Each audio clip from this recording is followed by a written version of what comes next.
Hello everyone and welcome to Snap Take. This is Glazer of Snap Judgments, and today 4 great decks, including our original review of the Ancient One, the new card that came out. We're going to kick this off with a deck from our friend Philip Ratko, who has absolutely been crushing with this. He's got an 80% win rate. He's sort of kicking all sorts of butt in tournaments with it. It's a deck that if you are capable of playing a control game plan, that you're going to have a lot of success with it.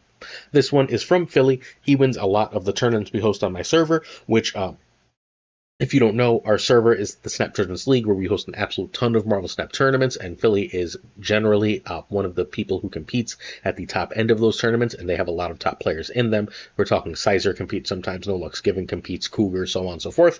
Philly is an excellent Marvel Snap player. Created this list. This list needs Mercury, Cannonball, Fenris, and Supergiant. Those are your non-negotiable cards.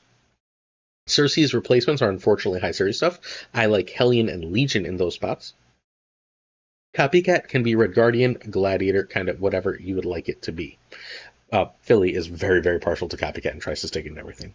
So the hood is here largely to be able to be Cersei'd over. There's not really another use, although you will fairly often want to throw priority with this list. Negasonic and Cosmo are the cards that want priority, but Shang-Chi and Killmonger want to throw priority. But it works out more or less okay with your Supergiant lands, right?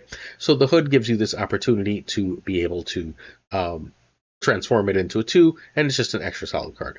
Mercury is here because Mercury is the stupid combo with Cannonball. Mercury and Cannonball basically allow you to destroy your highest power opponent card. And then Fenris Wolf is now a package with those two cards because you can always destroy the highest power thing, and then Fenris Wolf can always bring it back with some Gore concessions there, because Gore shows as -1 for Fenris. So very strong. Daredevil and Supergiant are a pair. They work amazingly together, but either alone gives you a potential snap condition. You see where your opponent plays. With Daredevil, you snap before you make your plays. They often just run. Supergiant gives you a similar snap condition. Cosmo is something that you want to use to stop your opponent's stuff. Generally speaking, you play it like if you do have prio after Supergiant in a particular lane that you think is going to stop their stuff. If they played a card and you missed your Supergiant lane because you didn't have Daredevil, you can always Cosmo their last turn and get the card that's going to reveal that way. Killmonger blows up all the ones, obviously very good. Can be played without prio or under Supergiant. Negasonic, if you do have prio, same basic concept. If you play Negasonic and Cosmo on the last turn, you know where opponents are playing cards fairly often. You can actually ruin their life. People play generally good stuff, so Copycat's a very powerful card. Power must be control. And then, of course, the big swing card, the big surprise card is Cersei, because you end up with that hood, you end up with those extra demons, those extra cards that you don't really have much use for. A Fenris Wolf, once you've triggered it to get something sort of middling back sometimes from Negasonic, right?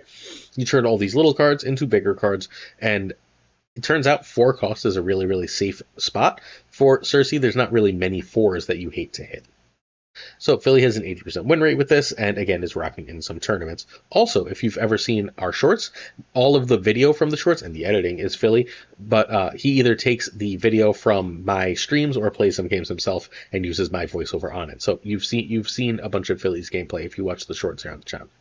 Turn 1 Hood, turn 2 Daredevil over Mercury over Fenris, and if you've been here for a long time, you should know that green writing means a potential snap condition, means that when this goes well, you're going to end up snapping on it. Doesn't mean it's going to be right away or all the time, but yes. So Daredevil over Mercury over Fenris, Daredevil gives you such information disparity, it's incredibly strong. Turn 3, you generally want to play a 2. Sometimes it's going to be Copycat. You can play like a Cosmo or Negasonic, but be careful not to ruin your own game plan. Turn 4, we're looking at Supergiant, who is often a snap condition. If you have Daredevil and Supergiant, you should almost always snap. But besides that, you could just do 2+2. This is a good time to drop Mercury or Fenris and so on.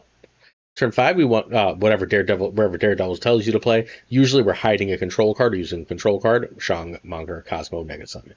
We then want to go Cannonball on Mercury to end the game or play other control cards. Cannonball on Mercury with a demon is very often game winning. And then, there's always the option to just forego those and go okay, here's a Negasonic in 1 lane and a Cosmo in 1 lane, and I just win. This list's awesome. I don't know. Oh, also, sorry. You can also throw the Cersei hidden under the Supergiant or throw the Cannonball hidden under the Supergiant, especially if you have a Mercury lane that you're pretty sure they're going to play in. So there's a lot of different ways to put up a lot of power with this list. It's a very cool list. There is some anti-synergy with Fenris Wolf and Supergiant, where sometimes you'll be destroying things, but you can't really activate Supergiant after the activate Fenris Wolf after the Supergiant destroys stuff. But overall, control, sort of tech soup control with Cannonball is all the rage right now. Supergiant and Daredevil give you tools to win a lot of those mirrors, and thus this is one of the stronger lists. We are going to be talking about... No, that's not what I'm saying here. Sorry. Interviews every morning, kicking my butt. All right, please hit that sub, like, and comment if you're willing to support the channel as we bring you a new Marvel Snap video every single day. Today is for decks that are brand new, including 2 top 10 players decks that we're going to get to. So please hit that sub if you want exclusive top decks. In addition, we gave away, that's what I was trying to say last slide, I got ahead of myself. We gave away 5 season passes. We are going to do our best to give away a Merlin this week. The new Marvel Snap web shop, if you haven't updated your game, there is a new Marvel Snap web shop, is going to make giveaways a little harder, but we're going to do our very best to, if we can figure out how, to give away a Merlin this week. So if you would like a free Merlin, please hit that sub, like, and comment. I'll tell you what comments to leave in this video. I'll do my best. Again, I have to be able to figure out how to do that giveaway. All right, so the Ancient one is a 3/5 on reveal. Add a Tau Mandala to your hand. Tau Mandala is on reveal your characters here. Copy the text of one of your ongoing cards here. This is a 6/5. Like, it might look like it's a lot more than that, and sometimes it's a lot more than that, but this is a 6/5, and 6/5s are really, really hard to play. I don't think this card is good, like, at all. I think if the Tau Mandala is 2, we can start to talk. And when I do see Quinjet, this does feel very different. But this is a very, very hard card to fit. I think this probably needs the Tau Mandala to be 2 to be a very effective card.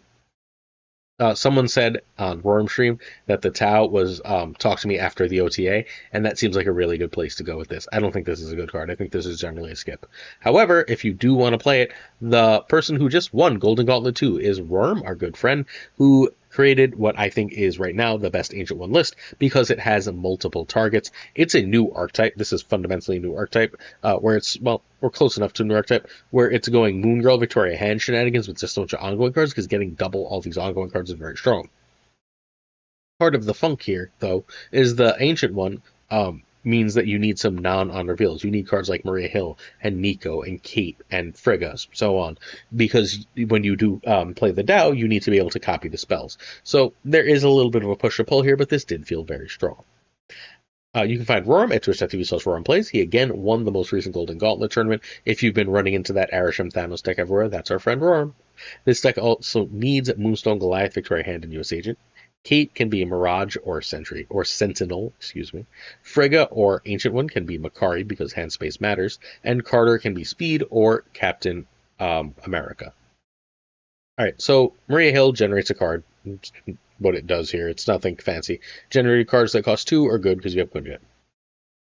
Nico gives you an extra 10 set of copy. We're really trying to copy some ongoings. We are obviously wanting to copy Victoria Hand, but we can also copy Goliath, US Agent. We can easily copy Captain Carter. So there's a lot to copy here, and once in a while you're going to blow up and draw like a Maria Hill or off a Hawkeye, or get an important location change or whatever. Nico is an amazing Swiss Army knife. Quinjet makes your Maria Hill card cheaper, anything you Frigga, or most of what you Frigga cheaper, and is really good if you play Moon Girl. If you play Moon Girl and have Quinjet, you feel like you win. If you can get Moonstone on Quinjet and play Moon Girl, the deck goes completely wild. Goliath gets reasonably big here, not super huge, but reasonably big. Really, really strong in pairing with Moonstone. Excuse me. Kate is 2 generated cards that are very cheap, really useful to have access to. I was able to get them fairly consistently, like 9 power, which is really nice. US Agent stops big things. If you know your opponent is playing a bunch of big things, US Agent plus Tau Mandala is insanely strong. You're giving -8 to their cards that are 4 or more. That's pretty nice. Victoria Hand obviously buffs a reasonable amount of the deck. We're talking Maria Hill, Hawkeye cards, Kate Bishop cards, whatever you copy with Frigga, and whatever duplicates you get from Moon Girl. So that's a reasonable enough Victoria Hand. You often end up with 2 or 3 of her, sometimes like 3 or 4 of her, which is absurd. Carter's amazing with Moonstone. People forgot how good that combo is, and almost entirely to stop playing it. Carter plus Moonstone is fairly OP. Really, really nice is that you want to play Carter fairly late in this list. Like if you could avoid playing it early, so you can get Moonstone in the front, and then Carter in the back, and then its card next to Carter in the back will be the biggest thing. So if the opponent cannonballs, the card, they're going to get that last card, right? Because cannonballs everywhere. They're going to get that last card, not the card or not the Moonstone, the card that it was buffing, and that rock is still going to be stupidly huge because it's still getting buffed by both Moonstone and Carter. Frigga copies cards largely. Again, Victoria Hand, don't be afraid of Goliath and US Agent. Again here, we are less likely to copy Captain Carter for cost reasons unless we already have Quinjet out. Mandala's main target is Victoria Hand, but again, US Agent's really good. I played against Roram, and he kept hitting Goliath against me for really, really shockingly big lanes. Turns out turning a bunch of stuff into Goliath is really strong. You can copy Quinjet, but you better have a ridiculous hand to do so. Oh, copying Carter is not the worst thing in the world. Making everything a Carter is pretty damn solid. Okay, from there, we've got, the ancient ones that make everything, yeah? Moon Girl gives you extra copies of things. Extra copies of things are good. And then, of course, Moonstone buffs Carter and Victoria Hand to the moon. Also great with Goliath and Quinjet. Please try and avoid US Agent because bringing your own US Agent down is sad. So this is the best ancient one felt by a lot. Turn 1, Quinjet over your hill. Turn 2, Hand Frigga over Agent or Goliath. Turn 3, Frigga Hand. You can also Frigga Agent or Goliath. Or you can just drop Ancient one. Carter is fine, but you sort of want to save her for later. Turn 4, Moon Girl if you have really good hits, or play Moonstone.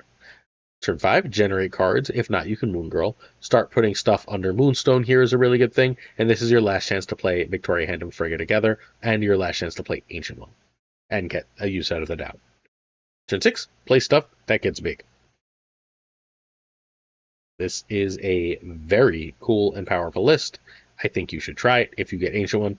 If you don't get Ancient one, I think you're still reasonably likely to be able to try this just by running Captain America. This list has some real likes to it. I did not expect it to be nearly as good as it was. I'm very impressed with it. Although I am once more impressed with Ancient one. Hey, come check out a stream. I should be streaming at like 3:15 today. Unless I have some plans that I'm not remembering, come check me out at twitch.tv/PulseGlazer, please. All right. Season Pass question. If you looked to enter to win the Season Pass, assuming I can figure out how to give it away, is tomorrow's which video would you prefer? The rank 1 deck of Marvel Snap, or a big ancient one huge breakdown, or should I try to find time to do both? I can't promise you have time to do both, so you can note that you would prefer both, but try and pick one also. Cool? I'll see you on stream later today. All right. Next up, we got Arishem. I wanted to share this deck for 2 reasons. One, it's been really successful for Awi. Awi's a top French player, probably the top French ladder player. He hit top 10 in the Infinite Leaderboard with this. But the other reason is I know a lot of people have Arishem and some people don't have Thanos. And maybe you can get toward this deck and have yourself a still powerful thing to do. You can find Awi at twitch.tv/Awi. That's 5 eyes. This deck needs Arishem and Galacta, Gorgon, Valentina, Merlin, Cable, Iron Patriot, Shadow King. Just sort of good, cheap stuff here. Gorgon's here because there's a lot of other Arishem and Thanos around, and people are generating cards right now. And Gorgon's really powerful at this exact moment. Legion can be Hellion or Cannonball. Legion is probably the best 5 in Arishem because Legioning on turn 4 has so much extra utility. However, Hellion to reorganize your stuff and Cannonball to blow up your opponent's stuff are both really good. If you're adding Cannonball, feel free to add Mercury. You don't have to because your odds of seeing those 2 are less, but hey, it can't hurt. Mockingbird can be She-Hulk. That's obviously significantly worse. Mockingbird is one of the most important cards in an Arishem deck, but if you end up skipping turn 2, you can play She-Hulk on turn 3, which is a thing that happens. Goliath can be Blob, Red Hulk, or Magneto. Not Blob, Red Hulk, or Magneto. Goliath is better, that's why it's on the list, but others are fine. Quinjet makes all your Arishem cards cheaper. That's a pretty good thing to have. Gorgon is great. There's a lot of Thanos around, there's a lot of Arishem around, and because of the Dao Mandala, and because of Merlin, there's a lot of generated cards around. Gorgon is obnoxious for all that. Merlin gives you nearly limitless utility. You have a bunch of air and crap in this deck, so turning it into a more powerful card, shuffling it in to have even more crazy energy, all that stuff is really great here, in addition to obviously the location change, which you get just cheap access to. Valentina's use in Arishem decks is fairly simple. You don't get extra energy until turn 3, but Valentina gives you a 4-drop to play on turn 3. That 4-drop is a 6. It's generally really strong. Power must be controlled and so must ongoings, so we have Strong and Enchantress, force the opponent to play around them. Galacta gives you enough power so that when you do sort of draw air, you can still go over the top. Legion gives you an option for 1,000,000 scams, and the option to take away key cards from your opponent in very effective ways. Infinity Ultron's kind of hilarious here. It's just a ton of power, right? Even if you get 6 drones, you play to 614. That's really great. It's just super powerful and super frustrating for opponents, especially if locations aren't going your way. Alioth answers a lot of what's happening in the meta right now, although remember, it won't affect the skills. Mockingbird is a free 9, more or less, and then Arishem gives you the energy to do all the things. So this one hit top 10. Turn 1 Quinjet, turn 2 Valentina over Merlin over Gorgon, turn 3 Galacta over the Valet card over earlier plays or generate cards. Turn 4 you want to Legion Scam. Mockingbird and Galacta also make sense. Turn 5 Alioth or control cards, and then turn 6 you can play control cards, Alioth or Ultron. It's hard to know what control card to tell you to play, obviously, it depends what your opponent is doing. But remember that like if your opponent Victoria hands on turn 2, you can always forego a lot of the game plan in order to Enchantress on turn 3, meaning that if they like Frigga, they're getting a dead card, so on and so forth. This deck does points, it does control. It's fairly Arishem tech pile, but figuring out the right tech pile for Arishem has been a major ordeal for a lot of the metagame, and of course, Owie figured it out. If you are interested in content creation and would like to check things out, please do check out my friend BitTwiddle. BitTwiddle does all of the thumbnails and graphics on the channel. His prices are on the screen. Shoot him a DM and make yourself a deal if you're looking to get into content creation. Our last deck of the day is Sizer's Bounce Sentry, and he sent me this list, and I was like, there's no way that this list is going to make any sense at all.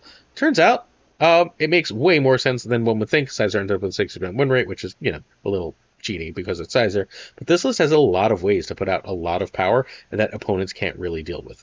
We'll talk about it as we go.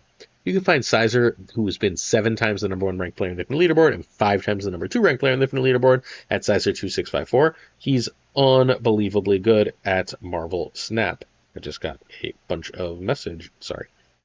That was not the message I thought it was. Excuse me. This deck needs JTF, 1 Taurus Falcon, Merlin, Werewolf, and Toxin. Sorry about the JTF. He is incredible here. Sage can be Hit Monkey. You really want a 3 that can scale and grow. All right.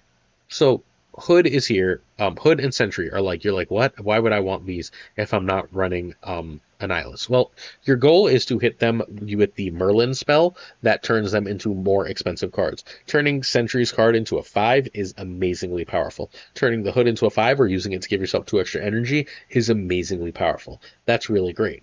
Plus, you can do that on top of Joaquin Torres, meaning that you can get more extra energy, meaning that you can transform 2 cards to something of greater power. Very, very cool and powerful stuff. Rocket Raccoon is amazing on Joaquin Torres, immediate plus power, plus you have all 3 bounce cards, so it's even better. Iceman is super disruptive. Nico gives you a copy, ideally copying Sage, but also lets you destroy to draw and make sure you see your stuff. We talked about Torres. Torres here to give you multiple demons, to help you with the Merlin spells, and to make your Rocket and Iceman even more annoying. All around good stuff. Toxin is a bounce card, the bounce card that you would actually like to use on the Sentry, on the Sentry's Void, because turning a -9 into an 8 power lane, and then getting you a bunch of cards back that you can play is still very powerful. Falcon is your secondary bounce card. It's basically here for like handling Torres Falcon, so you don't have to necessarily beast on top of it and replay the Falcon for 1, so that Falcon gives you access to that, and is pretty good if you somehow get Cosmo. Merlin is, we've talked about Merlin, it's largely here for that Sentry and Hood, but hey, location control is important for bounce, plus Merlin spells let you move Werewolf without filling locations, huge. Sage is your big game-ending power, Werewolf is your mid-game scaler, you should be able to move Werewolf a ton of times. Beast gets you cards back, you would like a bunch of free cards at the end of the game, and Beast allows that for you. Bouncing Sage and making it 2 at the end of the game is also very strong. And of course, Sentry is just 9 power, so Shang-proof, a ton of power. That can also give you an extra 1 cost 5 drop, right? Since you run Merlin. All around, good stuff. This one has a 60% win rate for Sizer. Iceman over Hood. Falcon right or Merlin, but not right, is better than 1 drop. I generally would drop Merlin first, but hey, it can go either way. Turn 3, Werewolf, and that Werewolf is a snap condition if they don't have annoying card or annoying location problems. Is better, Mercury being an annoying card. Over 2+1, Sage if you have a bounce. Sentry is fine on 4. You can also just Sentry on 5 and immediately play the card if you have it. So don't feel like you have to play Sentry on 4. Sage +1s or just a bunch of 1s and bounces are fine on 4. Turn 5, if Sentry, you can turn Void into a 5 on JTF or bounce it away. You can also bounce Sage and 1s. Turn 6, move the Wolf, drop Sage, win game. Really cool to see Sentry being separated from Annihilus in this cool new deck that I urge you to give a look. Turn to your support on our Patreon. Come with honor. Thanks. If you're interested in checking out our Patreon, it would mean the world. I'm looking at a big move, If you're not sure about that, please shoot me a line. I made the announcement on Twitch stream last night, but I'm looking for a big move, and any extra support you could throw my way would really mean a lot to me. Please check it out.